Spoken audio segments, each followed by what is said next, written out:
আসসালামু আলাইকুম দর্শক, আপনারা যদি বাসাবাড়িতে নিজে ড্রিলিং করতে পছন্দ করেন, টোটালের লিথিয়াম আয়ন ইম্প্যাক্ট ড্রিল 12 ভোল্টের এই সেটটি আপনাদের জন্য হতে চলছে আদর্শ একটি টুলবক্স। কারণ এটিতে আপনি সব ড্রিল বিট একসাথে পেয়ে যাবেন, দেখতেই পাচ্ছেন এখানে এগুলো স্ক্রু বিটস সবগুলা। আর এটি হচ্ছে ছোট নাট খোলার জন্য, আর এগুলো হচ্ছে লং এক্সটেনশন বার স্ক্রুড্রাইভার বিট সেট।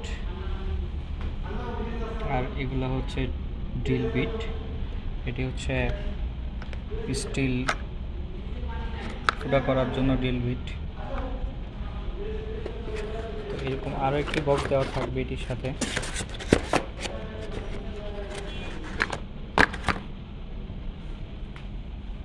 এখানে 2 থেকে শুরু করে 8 mm পর্যন্ত, আর এখানে দেওয়া আছে 2 থেকে শুরু করে 6 mm পর্যন্ত।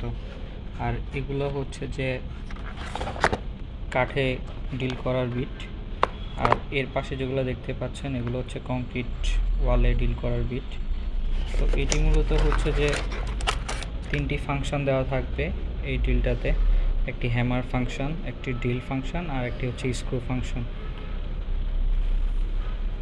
তো হ্যামার ফাংশনটা কী কাজে ইউজ করা লাগবে সেটি হচ্ছে যখন আপনি কংক্রিট ওয়ালে অথবা ব্রিক ছিদ্র করবেন তখন আপনি হ্যামার ফাংশনটা সেট করে দিবেন।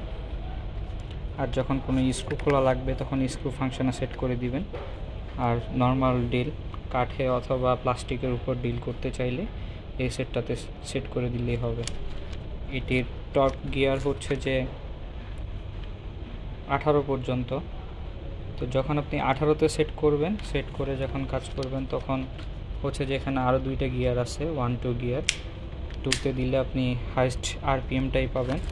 হাইস্ট আরপিএম বলতে এখানে 0 থেকে 400 আর 0 থেকে 1500। তো যখন আপনি ফুল গিয়ার দিয়ে কাজ করবেন তখন 1500 আরপিএমই পাবেন পার 1 মিনিটে। আর এটির বিট ক্যাপাসিটি হচ্ছে 8 থেকে 10 mm পর্যন্ত। 0.8 থেকে 10 mm ক্যাপাসিটি ড্রিল বিটগুলো এটার সাথে ইউজ করা যাবে। তো আমরা এখন এটির লাইভ টেস্ট করে দেখব যে আসলে এগুলো দিয়ে ছিদ্র করা যায় কিনা। তো চলুন দর্শক দেখে আসি এই ড্রিলটা দিয়ে কতটুকু ছিদ্র করা যাবে। আর একটি গুরুত্বপূর্ণ বিষয়, এটির সাথে হচ্ছে যে 12 ভোল্টের 1.5 অ্যাম্পিয়ার 2টা ব্যাটারি থাকবে, একটি চার্জারও থাকবে। তো কন্টিনিউয়াস কাজ করলে এক একটা ব্যাটারি দিয়ে সর্বোচ্চ 30 থেকে 35 মিনিট ব্যাকআপ পাওয়া যাবে।